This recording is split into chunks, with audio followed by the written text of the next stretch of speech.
Good morning twelfth class. हमने last class में पढ़ा था चैप्टर 3 ह्यूमन रिप्रोडक्शन में मेंस्ट्रुअल साइकिल। आज का हमारा टॉपिक है फर्टिलाइजेशन एंड इम्प्लांटेशन। ठीक है, तो ड्यूरिंग कोपुलेशन इक्वेटिस के टाइम पे क्या होता है, सीमन रिलीज होता है पेनिस से और कहाँ जाता है, इनटू द वजाइना, यानी कि इंसेमिनेशन क्या होता है, अकर होता है। जो मोटाइल स्पर्म होते हैं वे मूव करते हैं, स्विंग करते हैं रैपिडली और पास सर्विक्स से कहाँ एंटर करते हैं, यूट्रस में, और फाइनली कहाँ पहुँचते हैं, ampullar region of fallopian tube. ठीक है, जैसा कि आपको हमने लास्ट पढ़ा था जब हमने फीमेल रिप्रोडक्टिव सिस्टम के बारे में पढ़ा था कि जो फैलोपियन ट्यूब है वो 3 पार्ट्स में डिवाइड होती है, इनफंडिबुलम, एम्पुला और इस्थमस। तो जो फर्टिलाइजेशन यानी कि बेसिकली जो कॉपुलेशन अकर होता है, यानी कि जाइगोट की जो फॉर्मेशन होती है वो अकर होती है ampullary region of fallopian tube में। The ovum release by the ovary is also transported to ampullary region where fertilization क्या होता है, take place. Fertilization can only occur if the ovum one sperm are transported, यानी कि ये क्या कहता है कि फर्टिलाइजेशन तभी होगा कि जब एग और जो स्पर्म है वो वहाँ पर एम्पुलरी रीजन पे साइमल्टेनियसली क्या हो, वहाँ पर पहुँच जाए। This is the reason why note all the copulation, इस यही रीज़न होता है कि जो सारे कोपुलेशन है वो उनमें फर्टिलाइजेशन नहीं होता और प्रेगनेंसी नहीं होती। यानी कि मान लो समटाइम एग पहले पहुंच जाए और उसको देर हो जाए उस स्पर्म को आने में, या फिर स्पर्म पहले पहुंच जाए और वो एग नहीं हो, तो क्या होगा, फर्टिलाइजेशन अकर ही नहीं होगा। तो इसलिए the process of fusion of, यानी कि प्रोसेस क्या होगा, फ्यूज़न ऑफ स्पर्म और ओवम की, उसको हम क्या बोलेंगे, फर्टिलाइजेशन। फर्टिलाइजेशन के टाइम पे क्या होगा, जो स्पर्म कम्स होता है कॉन्टैक्ट में। अब हम ओवम देखते हैं, ये एक ओवम होती है, इसके चारों तरफ होती है एक सेल की लेयर्स होती है, उसके चारों तरफ लेयर्स होती है सेल ऑफ कोरोना रेडिएटा की, और एक लेयर होती है जोना पैलासोडा की। तो जो ये स्पर्म होते हैं, ये जो कोरोना रेडिएटा है, इसको क्रॉस करके क्या करते हैं, ये जो ग्रीन कलर की ब्लैक कलर का लेयर दिखा है जोना पैलासोडा, इसको क्रॉस करके क्या करता है, ओवम को क्या करता है, फर्टिलाइज कर देता है। जैसे ही मान लो जैसे ही फर्टिलाइजेशन अकर हो जाता है तो जो ये जोना पैलासोडा की लेयर जो है ये क्या कर लेती है, एक तरीके से पत्थर में, यानी कि कठोर उसमें चेंज हो जाती है, स्ट्रॉन्ग उसमें वॉल क्रिएट कर लेती है, जिसकी वजह से दूसरे स्पर्म है वो क्या करते हैं, एंटर नहीं कर पाते। और जो कोरोना रेडिएटा की जो लेयर है ये भी क्या करती है, एक वॉल क्रिएट कर लेती है। तो जो corona cell of corona radiata की जो लेयर होती है उसको बोलते हैं फर्स्ट पोलिस्पर्म, यानी कि फर्स्ट पहली जो होती है वॉल की फॉर्मेशन होता है। पर समटाइम्स क्या होता है, मान लो कुछ स्पर्म पहले एंटर कर चुके तो वो एंटर कर जाते हैं, तो दूसरी जो होती है जोना पैलासोडा की जब लेयर वॉल फॉर्म करता है तो उसको बोलते हैं सेकंड पोलिस्पर्म, यानी कि दूसरी वॉल की फॉर्मेशन। ये क्या होती है, जो कोरोना रेडिएटा की जो वॉल फॉर्मेशन होती है बच्चों, ये होती है फास्ट, और जो जोना पैलासोडा की होती है ये होती है स्लो, बट ये स्ट्रोंग होती है जोना पैलासोडा की। ठीक है, इसको क्रॉस करना नामुमकिन होता है, तो स्पर्म क्या करते हैं, क्रॉस नहीं कर पाते, इसलिए वन टाइम पे वन ही स्पर्म क्या करता है, ओवम को फर्टिलाइज करता है।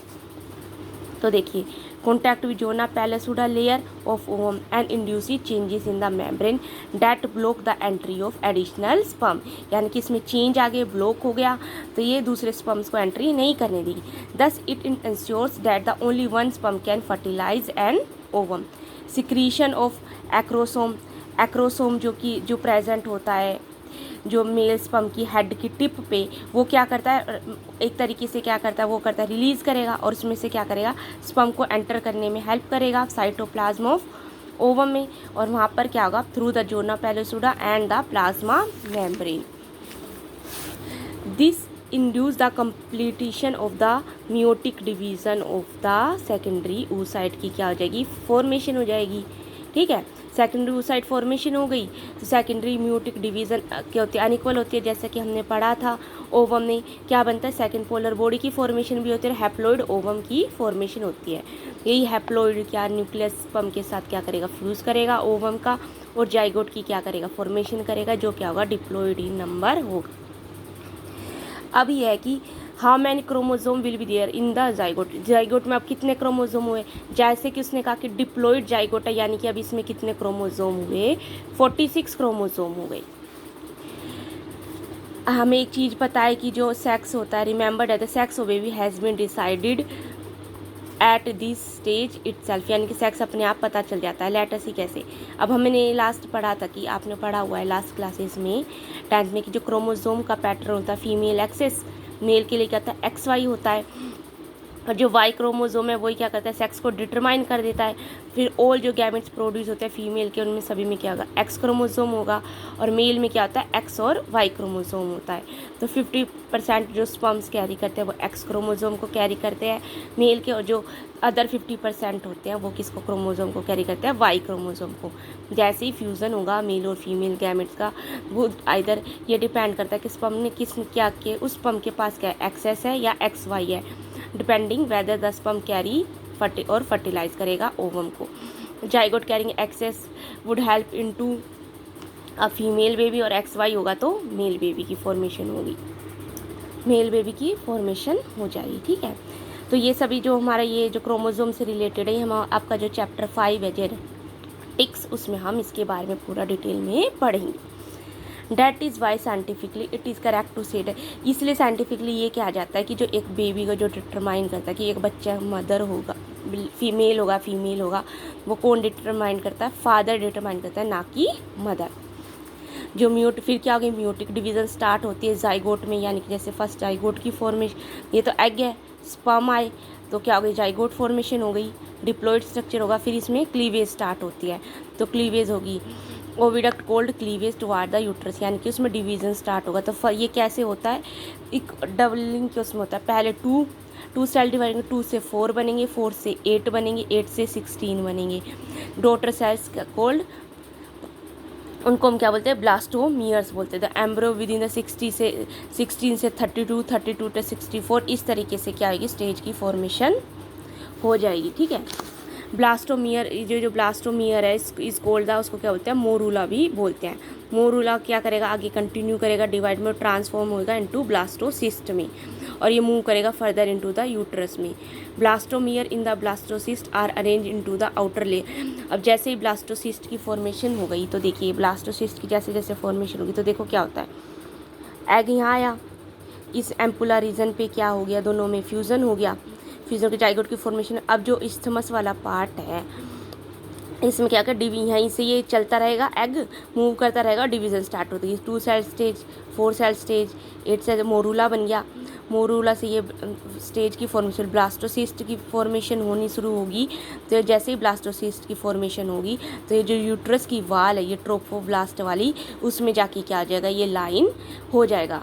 ठीक है, उससे जाकर जुड़ जाएगा। तो blastocyst are arrange into an outer layer called trophoblast, an inner group of cell attach to the trophoblast called the inner cell mass. ठीक है, तो ये क्या कहता है, जो अब एग है जो ब्लास्टोसिस्ट है इसमें सेल में 2 टाइप्स के होते हैं, आगे तो सेल्स होते हैं, एक होता है इनर सेल मास। सेल में यानी कि 2 डिवीज़न हो जाती है, सेल्स की फॉर्मेशन होगी, साइटोप्लाज्म होगा, दूसरा होगा इनर सेल मास। तो इनर सेल मास जो होता है जिसमें बहुत सारे सेल्स प्रेजेंट होते हैं वो तो इनर साइड चला गया ट्रोफोब्लास्ट की इनर लेयर में, ये देखिए इधर घुस गया, और जो रिमेनिंग पार्ट है वो क्या रहेगा आउटसाइड रहेगा, यानी कि आउटर लेयर में रहता है। तो trophoblast layer can then gets attach to the endometrium and the inner cell mass gets different. Trophoblast की लेयर तो अटैच हो गया एंडोमेट्रियम में, और जो इनर सेल मास है वो क्या करेगा फिर से डिफ्रेंशिएट होगा और एम्ब्रियो की क्या करेगा फॉर्मेशन कर देगा।